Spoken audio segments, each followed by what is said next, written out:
Spoiler alert, this podcast is all about happiness. What gave it away? I'm Fayon Dixon and welcome to Happy Talk. Each week, I will be introducing you to someone that I share a happy connection with. I just believe that we all have happy stories, happy events, and we sit on them. We never share them. So this is the platform for doing it. I work as a presenter, broadcaster, events host. I work with stroke survivors. I have my own children's radio show. And I've been really lucky in the last 20 years to do work where I just ooze happiness. Yeah, I'm one of those people. My cup is eternally overflowing. Sit back, enjoy. It's time for Happy Talk. Hello and welcome to another Happy Talk with me, Fayon Dixon. Good news, good guests, no grief. Absolutely no grief, but a fantastic guest. Hello, Hi, Chiara Zucchelli. How are you? I'm doing good, thank you. I mean, considering we are, in the middle of a second lockdown, I'd say I'm doing pretty good. Yeah, what about yourself? I'm all right. This is what spurs me on. The beautiful sunshine that we see. It seems to happen every time we go on lockdown. The sun really polishes up and comes out even brighter, doesn't it? I was just saying that it really makes you, want to crawl out of bed, go outside for a nice walk, which hopefully I will be doing later. So, Me too. I'm going to wrap up and go for a nice crispy walk through the common. So, before we get into getting to know you, yeah, I just want to share with you some news from the rooftop. Is that okay? absolutely, let's hear it. Thank you. So these are my friends. You can follow them on Instagram, and they are positive news worth shouting about. Every day you can see a new piece of news from them, which is, they're positive news stories about issues that matter and campaigns that make a difference. And the one that I want to report on today is that the food retailer, the cooperative, they are putting together £10,000 to help the students who are in lockdown right now, which I think is just so sensational. And they've got into partnership with the We Are Totem group, who I think you know already, don't you? Yeah, yeah. Yeah. Yeah. So they've got together with them where they help student unions across the UK.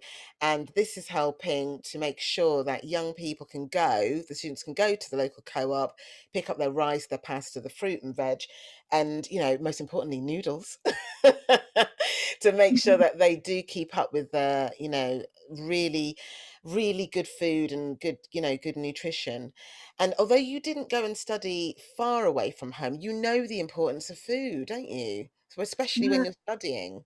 absolutely, absolutely. You're usually cramped into this little kitchen as students, and I think a lot of people like try and do takeaways and things like that, but it's expensive and usually not good for you.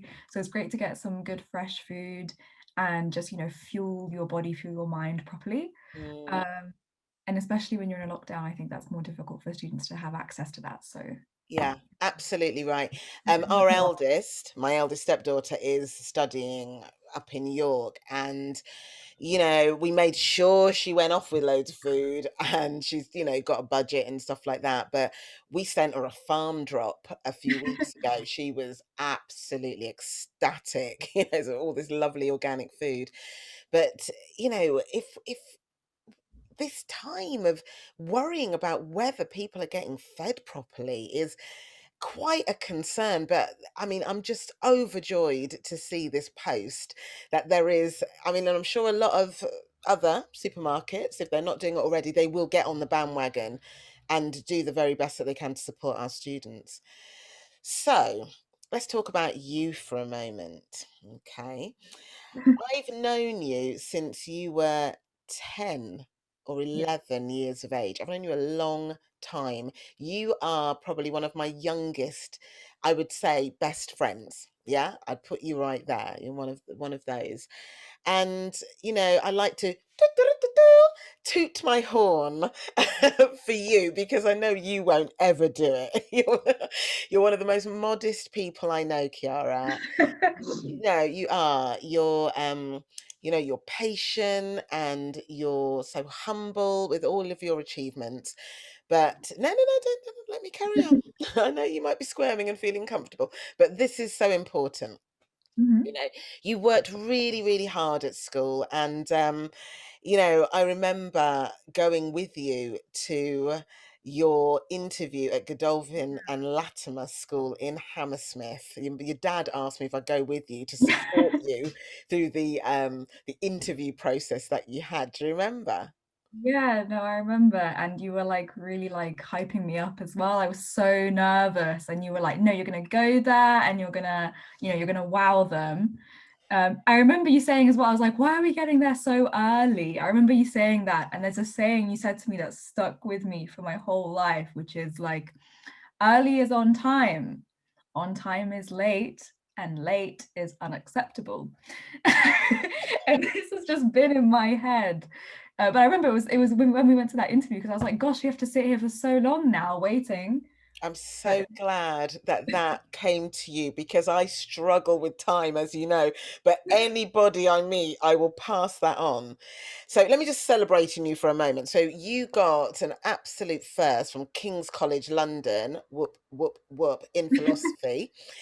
And you love your passions, I would say, easily are your Italian heritage, your family. You, like me, you love food and you love philosophy. And I've just got to give a plug right here because I am a subscriber. Here we go. Of your Fee magazine, your philosophy magazine, which is absolutely cram packed with gorgeousness. And you are the founder and the editor, co-editor in chief, aren't you? yeah, now actually I'm the editor in chief now because our other Oh, co-editor graduated. But yeah, woo! it's a really awesome project. So I'll tell you a bit more about it, right? Go, go, So go, go. when I was in second year, we had these horrible university strikes, right? So we had no uni whatsoever. And I'm someone who has to constantly be doing things because that's just sort of what I'm like.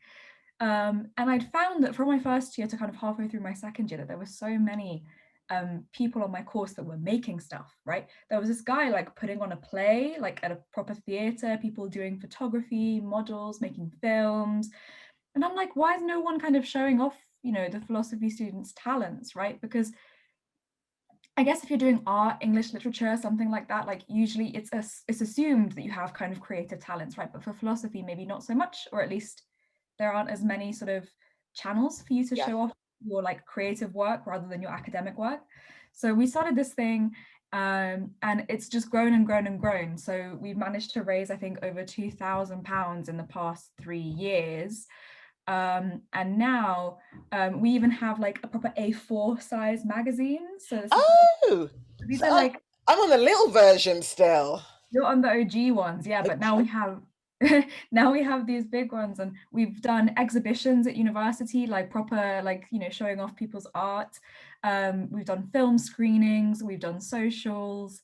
Um, yeah, and we even recently during like the COVID pandemic, we teamed up with several artists to make face masks, face Mm. coverings.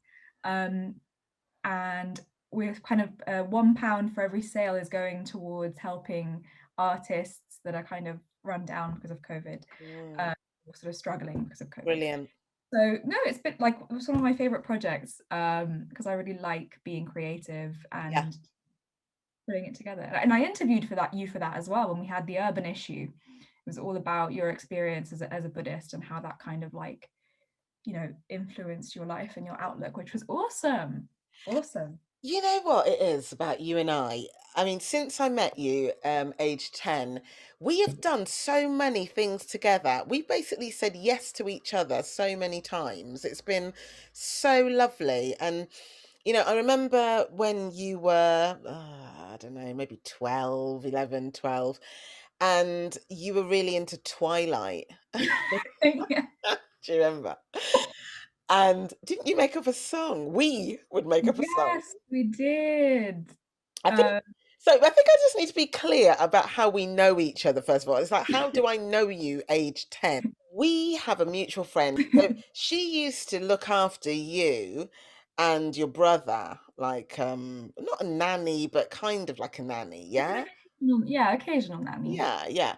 And she and I were really, really good friends. And she came to me, how many years ago, and said, look, I I, can't stand these children. Please help me. they are not the words she used, but what she did say was, I need somebody to fill in for me and look after these two children. They're 8 and 10. They're really lovely, and you'll get on really well. And I'm like, I don't do kids. I don't do kids. So I'm not really sure what you want of me. Oh, they're great. They pretty much look after themselves, blah, blah, blah. Cut the story short.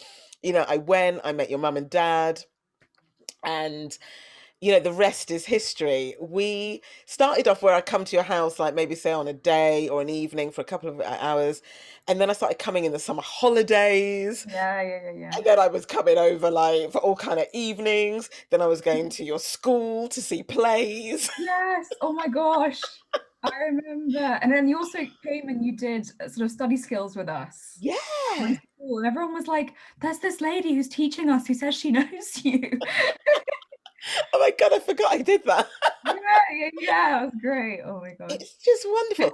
But I said to you, because you were a budding writer from when you were very, very young, and I said, well, if you love, a particular author, then you should, you should write to them and tell them that you like them. And I believe you did. Yes. Oh my goodness. This is actually this is so embarrassing. So this is linked to my Twilight obsession, right? It's So not embarrassing. when I was younger, I had a huge kind of like fascination with like vampire novels. And there was this English writer, Darren Shan, who wrote this series about sort of vampires and stuff. And yeah, you encouraged me to write to him. I wrote to him and I was like, I really like your books. He wrote 12 books for this series, and I read every single one of them when I was, 12, which is no mean feat. Yeah, he wrote back to me, and I still have his little like signature signed little letter back to me. Did So I yeah. not say? Did I not say? People who do great things, they're happy to share with you. They're happy to hear from you and support you. And I was so happy that he replied to you, because that, I feel, really helps solidify, your kind of moving forward into more literature and having the confidence, not just to write for yourself, but for the plays that you wrote at school as well, which were just so awesome. I loved And I think coming. it stuck with me, right? So like even when I've been doing the magazine now, I think if I see someone doing something cool, on Instagram or just at uni, right?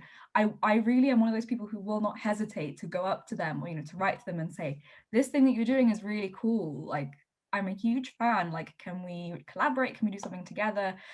Which I think like I would never have done before, because I can be quite shy and I can be quite sort of like reserved and not wanting to bother other people. Yeah. But no, this is something that, yeah, that's definitely stuck with me, celebrating other people's work. And kind of, So pleased.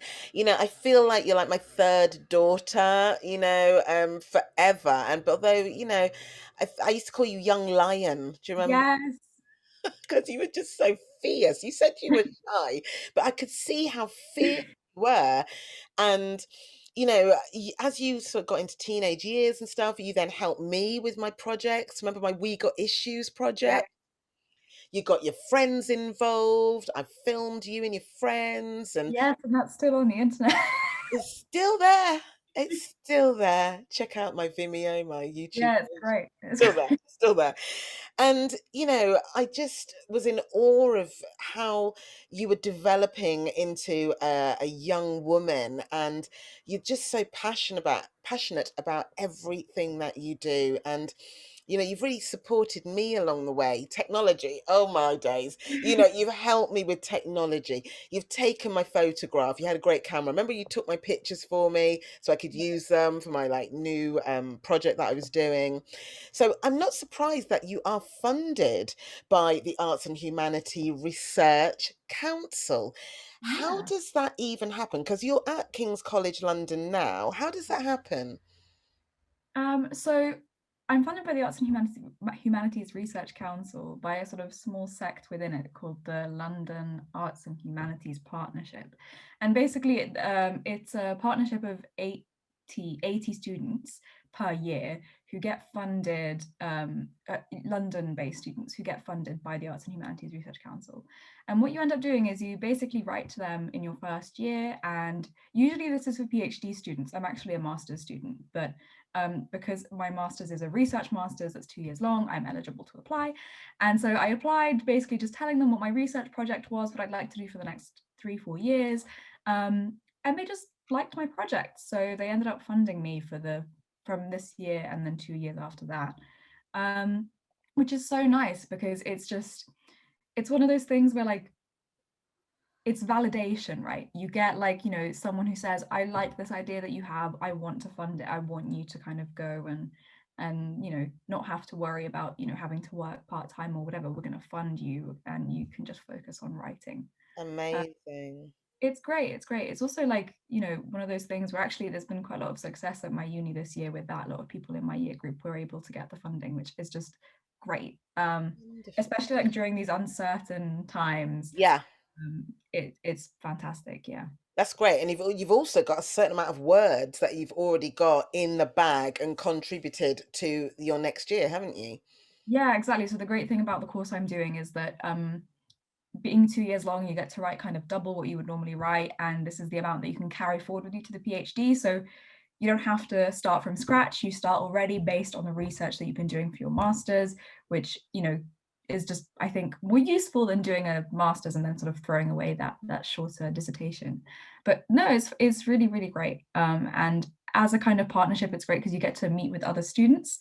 And it's not just philosophy students, it's students across the arts and humanities faculty, which is even better for my interests, with the magazine and creative things. So you can kind of come together and kind of share what your projects are and things like that, which is fantastic. Just brilliant. Really, really great. So, I was talking about my happy sort of connections that I have with you, and I think we've covered quite a few already. Robert Patterson, we didn't actually call him by name, but yeah, your love of Robert Patterson. Do you know, I watched him in a film called Good Times recently. Have you seen Okay. the film? No, I haven't seen it. Got to see it. I'm going to give nothing away. Just it's anything but a good time, but you've got to see it. I don't know, maybe I'm just one of these wacko people that just kind of find fun in madness, but I just laughed a lot. Lawrence, my husband, was like, not laughing that much. I was really wetting myself through some of this film. It's not supposed to be funny. So check it out. Good Times. Absolutely love it. And another happy connection when I think of you and your brother Francesco. Think about how many times we used to play hide and seek in your house. Do you remember? Now, there was a time that you guys couldn't find me. Okay. Couldn't find me. I hid, you couldn't find me. And it took a while. And then in the end, I came out of my hiding place. And you were like, well, where were you? Where were you? We looked everywhere. We looked everywhere. And I never told. I never told. But I'm going to tell you where I was now. Seriously, I want to know. Yeah. I've mentioned this many times on my children's radio show, and the kids are like, "Ah," and I'm like, don't try this at home, people. Your mum and dad, I promise, I didn't cause any damage to it, I promise. But I actually went up into your fireplace. No. I was wedged up into your chimney breast. No. Please tell me you've never had any problems with your chimney or Oh, it's not a fire. problem with the chimney. Oh my God. Do you know? No wonder we I mean, I am a lover of hide and seek, but I'm so sad. I have to win. I have to win, even against children. How sad am I? But up I went, and I was like wedged up there, and I could hear the two of you running around this house. I was laughing my head off. And then when I knew that you were like far away, I just kind of slipped down, should got on the sofa, and went, "Where have you? Where?" It was magical for us, we were like, where on earth is this lady hiding? And actually, we made the Twilight like mini film, music film video thing, but we also made a film called Hide and Shriek. Oh my days! What happened to that film? I don't know, it's on one of my old laptops, but I think that was when, like, one of us went missing. I remember this. And Hide we and shriek. yes, it was like a horror film. I mean, horror, but We need to find it. We need to find it. We just need to watch it between ourselves. Let's not post on any socials. But yeah. Oh my gosh. Because that was it. I used to come over and we'd go to the park with Sammy, your dog, as well, who till this day I can say holds the longest piece of wood, or rather tree, that I've ever seen in his jaws and walk happily along. I mean, what's with your dog? I mean, the strongest Labrador jaws. he's like 12 years old now, which is very old for a lab because Mm, labs tend to live 11 to 13 years. So he's like yeah. slap bang in the middle. But whenever I go see him, and when I went even after the first lockdown to see my dad, he takes him on these 2 hour long walks every morning now because he Wow. works from home. And he's just following and running. And like, I get tired, right, just doing the walk, right? But then imagine Sammy, he's running and then he's running back to us and Yeah, then yeah, he's yeah. and he's just like living the life like he was the youngest, doggo ever. So he's great. I remember putting a post-it note on your fridge at home, Sammy the super dog. I can't draw, but I drew a picture of your dog. I remember it had really big ears, and I made like an S, like a Superman S, and Mhm. I gave him a cape and Yeah, everything. And you guys stuck it on your fridge. It was there for ages. I remember this. Ah, the Zucchelli family. Before we move on to your show and tell, I want Mhm. you just to share your passion for your Italian family, and because you are, I mean, you're very British, you sound very, very British. But if you were just to cut you open like a piece of rock, Italy all the way down the Yum. middle. Um, well, actually, no, you're putting me on the spot a bit, but I can tell you that I moved here when I was 6, my brother was 4. So we had lived a little bit in Italy. And we're a really, really small family anyway. I think there's about 13 of us, including like my grandparents, my cousins, and my aunts. So we're super, super close. And we constantly went back. But I think of everyone, I'm the one who goes back the most. Mm. There's something about landing in Italy. Genuinely, I step off the plane and I kind of smell the air, and for me, this might sound insane, but it just smells like home. I'm Mm. literally like, I am home. And I love everything about it, even though, politically and economically, sometimes socially, not the best, but there's something about the land and the people and the food and just the culture as well I'm really interested in, even though I wasn't brought up in that culture for a very long time. I constantly try and, read up on the history and things like that because I just think it's fantastic. Um, but yeah, I mean, it's difficult sometimes, right? I'm even losing some of my Italian, the less I practice. Oh, don't lose it. Because you're fluent, aren't you? Yeah, I mean, most of the time I am, but what's happened now is that I mainly think and speak in English. So when I'm speaking in Italian, I'm sort of thinking in English and translating. Mm. So that's when it gets a bit tricky. My flatmate is actually Italian, but I speak to her in English. So that probably shows sort of that aspect. Don't lose it. Don't lose it. Look at me. Look, I'm back with the mentoring. Try for one day a week just speaking Italian with your flatmate. Just I one day a think week. yeah, it would definitely help. But she makes fun of me sometimes when I Of course she mess things does. up. That she's going to revoke my citizenship. She's going to go speak to the consulate and tell Oh, them is she now? Is because she of now? how, especially because of also how I cook some Italian food. I make some very questionable food pairings. No, I am very passionate about where I'm from, and I think it's good to be. But also, like, I think I've integrated myself quite well here, and I enjoy both elements, like both the English and Italian elements, and there's Yeah. good and bad in both, right? Absolutely right. Absolutely right. And of course, I know your mum and dad, and they're just such lovely, lovely people. And but, I haven't seen your mum and dad like in the flesh for ages. So give them a big hug from me, and to Francesco, gosh, your brother, give him a from me and a big hug. He's like so like he's not super tall because we're not a tall family, but he's just like wide. Is he Yes, but I don't mean like fat. I mean like he's like muscular, stocky? yeah, yeah. And he's just moved in with his girlfriend, which is the most adorable thing. As him being my little brother, I'm like, what is going on? Because I forget that he's like, 21, I'm like, in my mind, happens? he's Yeah. still like 14, but he's moved in with her, and like they go to the gym all the time, and they like are super like athletic people. I am like the complete opposite. But no, he's just so like decked. Wow. Yeah, and in fact now it's so annoying because people think I'm the younger sister. Like, excuse me. Hello. I was on this earth 2 years more than this guy, okay? Like, I cleaned up his snot, like, Where's my let's... phone?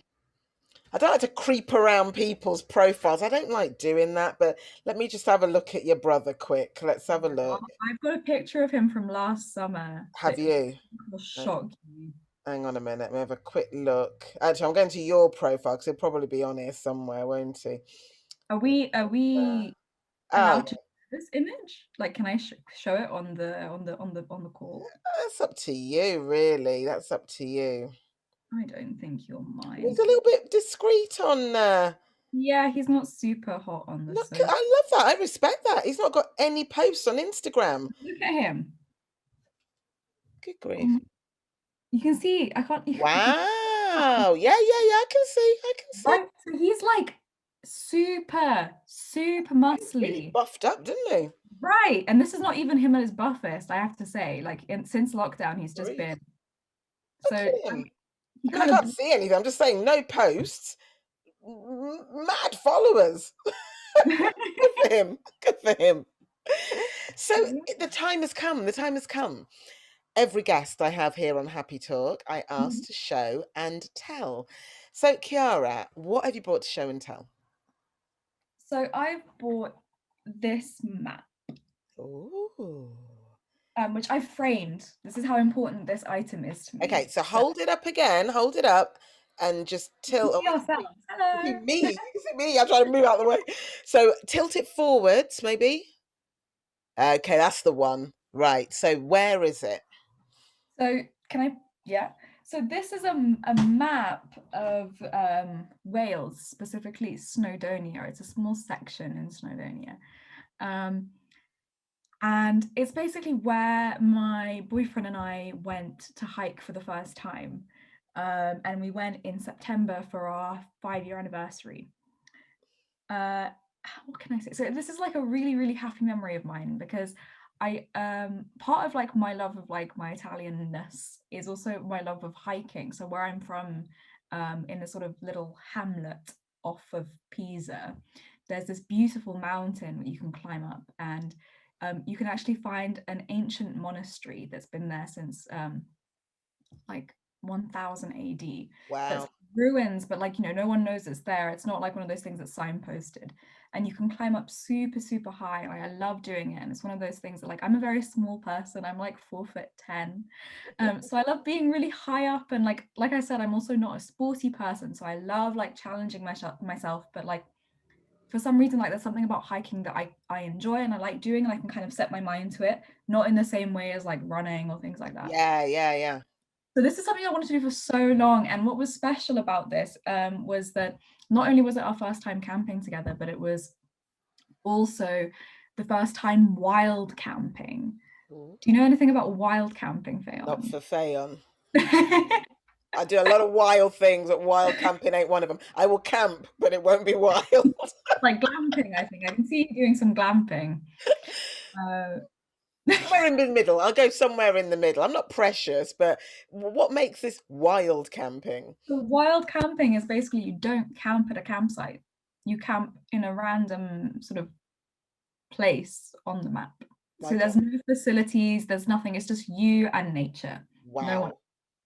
Wow. I'm feeling Blair Witch now. A bit. On the first night, actually, there were some sheep that like had just kind of crept forward and crept forward and crept forward because they let them graze, like casually graze there, and we were like, we are going to die. Wild sheep. So we were wild camping, and it was so great because we'd found these little, like, we looked at the map a lot before we went, and we found these like little lakes that we could camp by. So you get this beautiful like view, you've got your water there. And also just like no one's around, because if you're at a campsite, like, you know, you get people, you get Yeah. kids, sometimes animals and stuff. We were there and it was just so peaceful and quiet, and like really like we're both a bit hippie-ish. I think he's definitely more of a hippie than me, but like we do like that sort of thing despite being kind of city people.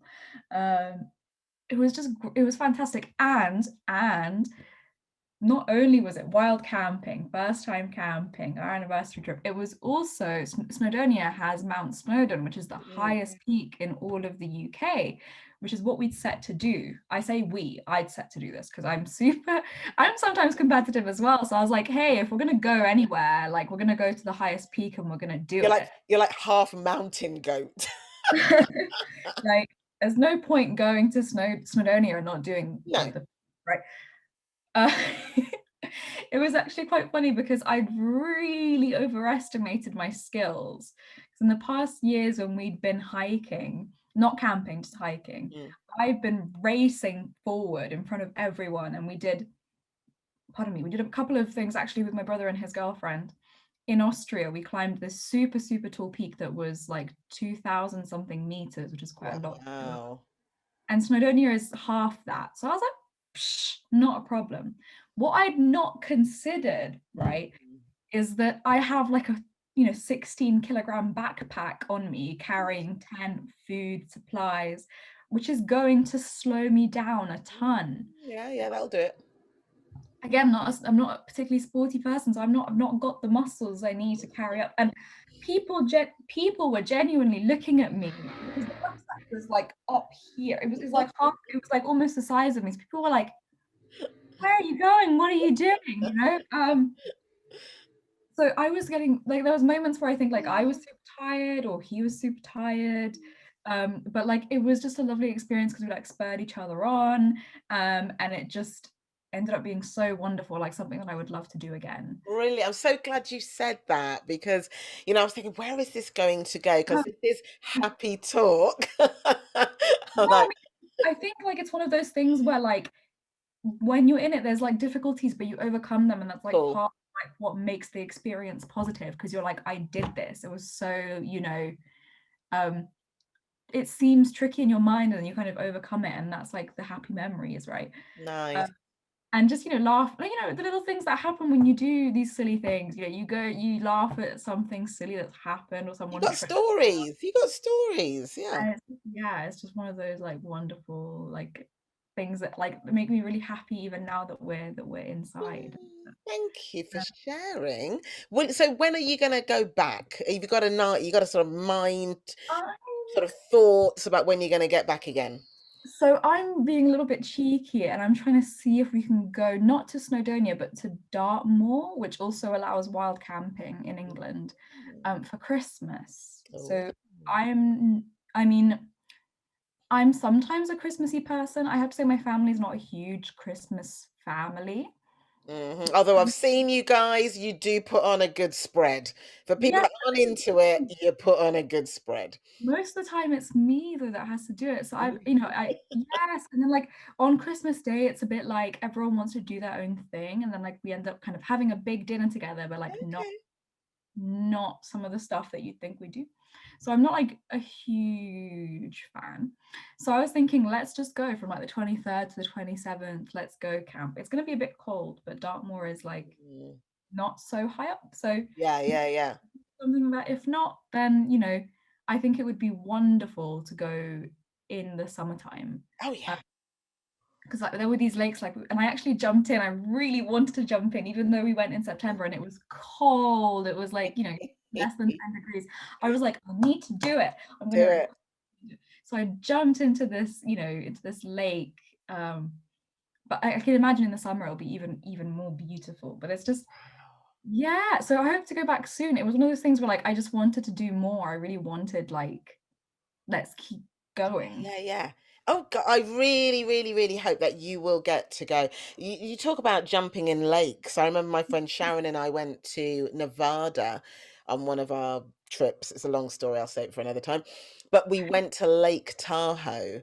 Oh, wow. Yeah, went to Lake Tahoe. And actually, what was funny about that whole trip, we flew into San Francisco back in 1995. Oh my gosh, that wasn't even a fetus.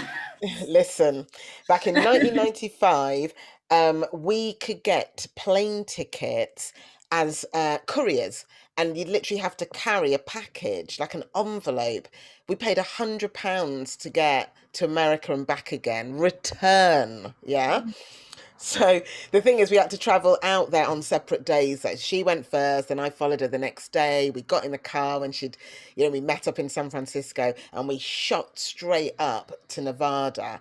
What a trip! And what was so funny, two things. The guest house that her father had organized for us to stay in, when we arrived, this lovely Asian couple came out to greet us, and I was like, Mr. and Mrs. Shah. And they were like, hello. I'm like, what are you doing here? Mr. and Mrs. Shah used to own the convenience shop that I used to live by in Croydon. They sold up, but I didn't know where they went. And I ended up 2 years later at their guest house in Tahoe. I mean, Like, what a small world, right? this happens to me a lot. I go all kinds of places and I meet people that I know or there's a connection. But we did, I say we, my friend Sharon did not. I went into Lake Tahoe. It was actually June, but it was freezing. I've never known water like it. And I said, I am determined to get a picture of me sat down, sitting in Lake Tahoe, leisurely reading a book, looking like I'm happy. And people were just watching me walk towards this water and going, she ain't going in there. And I sat down and I was like, take the picture quick. And it's long before smartphones, I mean, it took a while. Hang on a minute. I don't know, just take the picture. It took me about half an hour to warm back up again. It was brilliant. But yeah, it's worth it. Totally worth it. So, Chiara Zucchelli, thank you so much for being on the happiness train and being another guest on Happy Talk. I hope you enjoyed yourself. Absolutely. Yeah, of course. You're Splendid. always a pleasure to chat with. Yay. So until the next time, ta-ta for now. So thank you so much to Chiara Zucchelli for being my guest here on Happy Talk today. One of my oldest friends. Thank you so much for your time today. So now it's time for your happy happening. I want to share is something that hasn't got an end yet, but it's brought me so much happiness just hearing about this development this week.